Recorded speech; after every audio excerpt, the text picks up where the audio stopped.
अस्सलामुअलैकुम रहमतुल्लाहि वबरकातुहू। Dear students, उम्मीद है आप सब खैरियत से होंगे। Today we are going to explore angles properties of polygons. Students, ये जो आज का टॉपिक है ये सबसे ज़्यादा इम्पॉर्टेंट है और इसकी इम्पोर्टेंस इसलिए भी है क्योंकि ये टॉपिक 6 में भी है, 7 में भी है, 8 नाइन्थ क्लास में यूनिट नंबर 9 जो न्यू बुक आई है उसके अंदर 9.4 जो टॉपिक है वो सेम यही है, एंगल प्रॉपर्टीज़ ऑफ पॉलीगॉन्स। तो अगर आपको इस लेवल पे, इस जगह पे अगर ये सारे कंसेप्ट समझ आ जाएं तो आपके लिए वो सवाल कुछ भी नहीं होंगे, क्योंकि ये सारी चीज़ें हमने वहीं पे यूज़ करनी है। तो आज हम देखते हैं कि angles properties of polygons basically हैं क्या। तो बेसिकली यहाँ पे आप स्टूडेंट्स एक डायग्राम देख सकते हैं। इसमें दो लाइंस जो एक दूसरे के पैरेलल लाइंस हैं, फिर हमने उन दो लाइंस को कट किया है ट्रांसवर्सल लाइन के ज़रिए, जिसको मैंने T1 और T2 का नाम दिया। अब यहाँ पे हमारे पास कुछ डिफरेंट एंगल्स बन रहे हैं जो ऑलमोस्ट 16 एंगल्स हैं। अब हमने क्या करना है स्टूडेंट्स, मैंने क्या किया, हर एंगल को एक नाम दे दिया। आप उसको अल्फ़ाबेट्स में भी नाम दे सकते हैं, मैंने उसको नंबर्स की सूरत में दिया। 1 2 3 4 5 6 7 8 9 10 11 12 13 14 15 16। अब हम देखते हैं कि ये जो हमारे पास एंगल्स यहाँ पे बन रहे हैं जिनको हमने नंबर्स की सूरत में लिखा है, तो ये बेसिकली इनका यूज़ कैसे हो सकता है। अगर हमें किसी एक एंगल की वैल्यू मालूम हो तो क्या हम 16 के 16 एंगल्स फाइंड कर सकते हैं। अगर वो फाइंड कर सकते हैं तो वो कौन कौन सी प्रॉपर्टीज़ होंगी जिनको हम यूज़ करके डिफरेंट एंगल्स निकाल सकते हैं। तो अब आते हैं हम सबसे पहली टाइप पे, जिसमें हमारे पास है vertically opposite angles are equal. यहाँ पे इक्वल की जगह कॉन्ग्रेंट का वर्ड भी यूज़ होता है, ठीक है। तो इक्वल और कॉन्ग्रेंट ऑलमोस्ट सेम होते हैं। तो vertically opposite angles are equal. अब यहाँ पे हम देखेंगे कि डायग्राम के अंदर वर्टिकली अपोजिट एंगल्स कौन से होते हैं। तो स्टूडेंट्स, जहाँ पे क्रॉस हो रहे हैं, ट्रांसवर्सल लाइन और पैरेलल लाइन की जो फर्स्ट लाइन है वो क्रॉस हो रही हैं, तो उसके जो अपोजिट एंगल्स होते हैं इनको हम वर्टिकली अपोजिट कहते हैं। जैसे 1 एंगल का 4 के साथ वर्टिकली अपोजिट है, 3 का 2 के साथ, इसी तरह 5 का 8 के साथ, 6 का 7 के साथ, 9 का 12 के साथ, 10 का 11 के साथ, 13 का 16 के साथ और 15 का 14 के साथ। तो ये जो एंगल्स हमारे पास बन रहे हैं स्टूडेंट्स, ये हमारे वर्टिकली अपोजिट एंगल्स हैं और ये सारे इक्वल होते हैं। तो यहाँ पे मैंने इसी तरह आपको समझा के लिख के दिया है, angle 1 is equal to angle 4, angle 5 is equal to angle 8, same as angle 2 is equal to angle 3 and angle 6 is equal to angle 7। तो ये सारे एंगल्स के लिए आपको अब पता चल गया होगा कि वर्टिकली अपोजिट एंगल्स कौन से होते हैं। इसी तरह स्टूडेंट्स, हमारे पास सेकंड प्रॉपर्टी पे आता है कोरस्पॉन्डिंग एंगल्स। अब ये कोरस्पॉन्डिंग एंगल्स क्या होते हैं स्टूडेंट्स, तो इस डायग्राम पे हम आते हैं स्टूडेंट्स। कोरस्पॉन्डिंग एंगल्स में जो हमारे पास फर्स्ट लाइन होती है उसका एक्सटीरियर एंगल और सेकंड लाइन पे जो उसका इंटीरियर एंगल बनेगा, ये हमारे पास क्या होते हैं, कोरस्पॉन्डिंग एंगल। जैसे एंगल 1 का एंगल 5 के साथ, यहाँ पे अगर हम एक्सटीरियर एंगल लेंगे एंगल 7, तो यहाँ पे इंटीरियर लेंगे 3, और अगर हमने यहाँ पे एक्सटीरियर लिया तो यहाँ पे इंटीरियर, यानी एक एक्सटीरियर एक इंटीरियर एक ही साइड पे।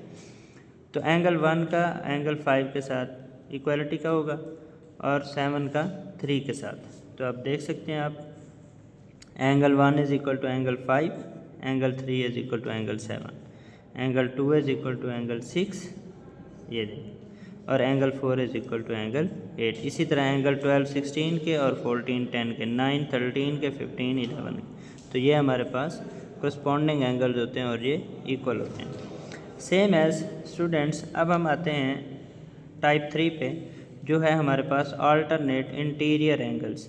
अब अल्टरनेट इंटीरियर एंगल्स, आप इंटीरियर के वर्ड से ये समझ जाएं कि हमने अब इन दो लाइंस के दरमियान में जो एंगल बन रहे हैं, जो इंटीरियर हैं, उनका जिक्र करना है। तो अब हम देखते हैं कि इसमें इंटीरियर एंगल कौन कौन से हैं। 3, 4, 5, 6, 11, 12, 13, 14, ये हमारे पास कुछ 8 एंगल्स हैं जो इंटीरियर एंगल हैं। तो इसमें हमारे पास अल्टरनेट कौन से होते हैं। तो स्टूडेंट जो हमारे पास एक्स के फॉर्म में बनाते हैं, जैसे एंगल 4, 5 के इक्वल, ये बिल्कुल अल्टरनेट है। इसी तरह एंगल 3, 6 पे, एंगल 12 एंगल 13 पे, एंगल 11 एंगल 14 पे, तो ये हमारे पास इक्वल है। यानी एंगल 11 एंगल 14 के इक्वल होगा, एंगल 12 एंगल 13 के, एंगल 3 एंगल 6 के, एंगल 5 एंगल 4 के इक्वल होगा। तो ये हमारे पास कौन सी टाइप हो गई, type 3 alternate interior angles. So angle 3 is equal to angle 6, angle 4 is equal to angle 5। तो ये सारे का सारा इसी डायग्राम से ही हमने बनाया है। टाइप 4 में है जी हमारे पास वन साइडेड इंटीरियर एंगल। तो वन साइडेड इंटीरियर एंगल्स का सम 180 होता है। तो एक ही साइड के इंटीरियर एंगल आप बेशक ले लें 3 और 5, तो एंगल 3 और एंगल 5 का जो सम होगा वो कितना होगा स्टूडेंट्स, 180। एंगल 4 और 6 का सम 180, 11 और 13 का 180, 12 और 14 का 180। अच्छा स्टूडेंट्स, मैंने यहाँ पे एक्सटीरियर एंगल का जिक्र नहीं किया।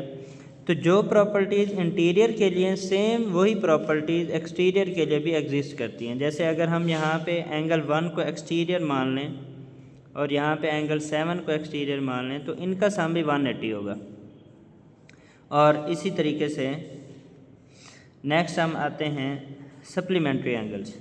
तो सप्लीमेंट्री एंगल्स में जहाँ पर भी आपने डी शेप देखनी है, डी शेप जहाँ पे भी बनेगी वो आपके सप्लीमेंट्री एंगल्स होंगे। जैसे यहाँ पे देख सकते हैं 1 और 2 डी शेप बना रहे हैं, 1 और 3 डी शेप बना रहे हैं, 3 और 4 डी शेप बना रहे हैं, 2 और 4 डी शेप बना रहे हैं।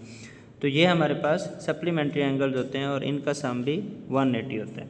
तो angle 1 plus angle 2 is equal to 180 degree, angle 3 plus angle 4 is equal to 180 degree. तो ये हमारे पास टाइप्स हैं। अब देखें हमारे पास ये जो आप डिफरेंट पॉलीगॉन्स के ऊपर इसको आप यूज़ कर सकते हैं। जैसे मिसाल के तौर पर ट्रायंगल है। अब मैंने यहाँ पर एक ट्रायंगल बनाई है, इसको हम देखते हैं कि इसकी क्या प्रॉपर्टीज़ हो सकती हैं। तो ये सारी की सारी प्रॉपर्टीज़ इस ट्रायंगल के लिए भी फॉलो करेंगी। Clear students.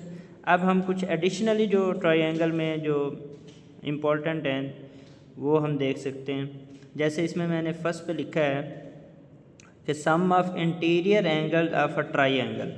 अब आप ये ट्रायंगल देख सकते हैं, उसके अंदर 3 एंगल हैं। किसी भी ट्रायंगल के 3 एंगल और 3 साइड होते हैं, ठीक हो गया।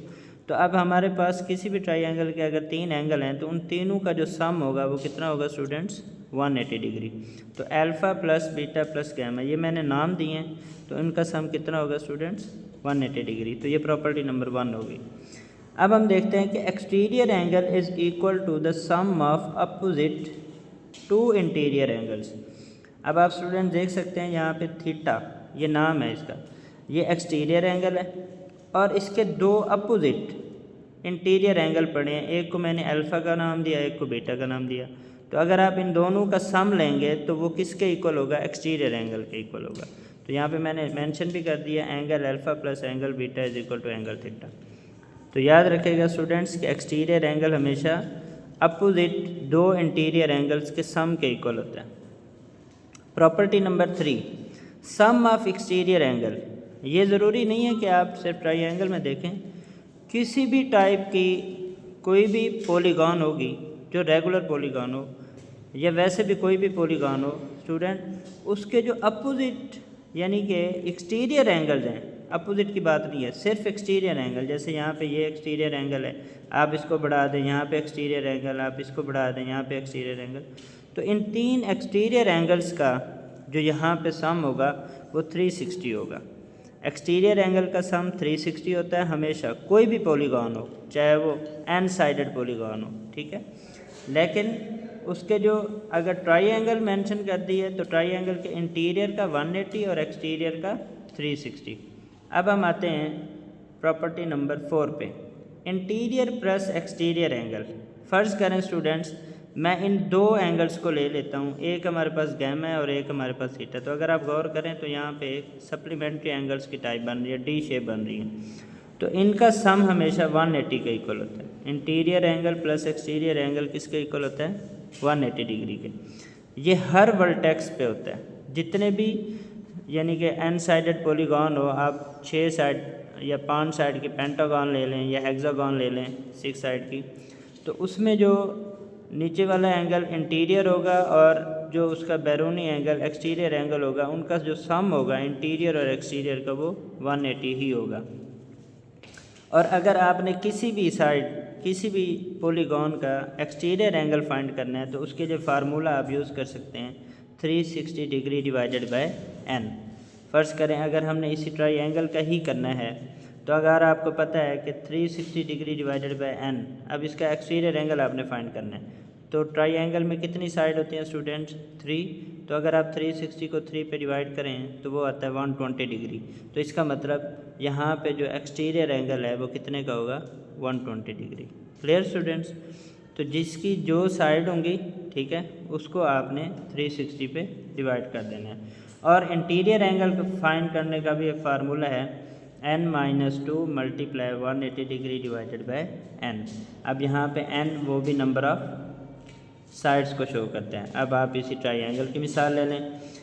ट्राइएंगल में 3 साइड होती हैं, 3 - 2 1 डिवाइडेड बाय 3 मल्टीप्लाई 180। अब आप 3 - 2 करेंगे 1, 180 को 1 से मल्टीप्लाई करें 180, 180 को 3 पे डिवाइड करें 60।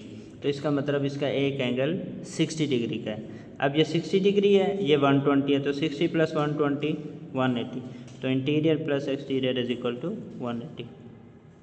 तो स्टूडेंट्स ये कुछ प्रॉपर्टीज़ थी जो मैंने आपके साथ शेयर की हैं। आप देख लें कि इन्हीं से रिलेटेड आप 6 क्लास के भी कुछ क्वेश्चंस हैं जो एंगल्स प्रॉपर्टीज़ के ऊपर हैं, और 7 क्लास में भी हैं, और जो बच्चे 9th क्लास में 9 यूनिट पढ़ रहे हैं उनके लिए भी ये एक बहुत ही इम्पॉर्टेंट चीज़ है। इसको आप समझें।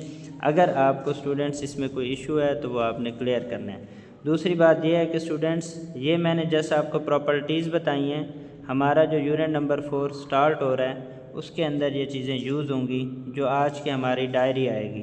तो आपने इस कंसेप्ट को अच्छे से क्लियर करना है और उसके बाद वो जो सॉल्व आएंगे क्वेश्चन उनको आपने समझना है और करना है। जज़ाकल्लाह, अल्लाह हाफ़िज़।